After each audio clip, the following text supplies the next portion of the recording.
ದೇವಸ್ಥಾನದಲ್ಲಿ ವಾರ್ಕರಿ ಟ್ರಸ್ಟ್ ಹುಬ್ಬಳ್ಳಿ ಇವರಿಂದ ಕೀರ್ತನೆ ಭಜನೆ ಪ್ರವಚನ ಕಾರ್ಯಕ್ರಮ.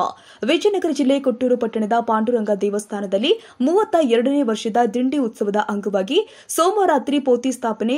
ಸಮಸ್ತ ವಾರ್ಕರಿ ಟ್ರಸ್ಟ್ ಹುಬ್ಬಳ್ಳಿ ಇವರಿಂದ ಕೀರ್ತನೆ ಭಜನೆ ಹಾಗೂ ಪ್ರವಚನ ಕಾರ್ಯಕ್ರಮ ನಡೆಸಲಾಗಿದೆ.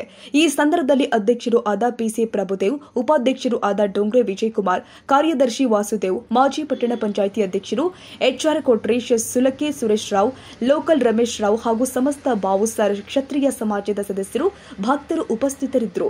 ಮಧು ಬಾಬು, ಬಿಎಸ್ಪಿ ನ್ಯೂಸ್, ವಿಜಯನಗರ.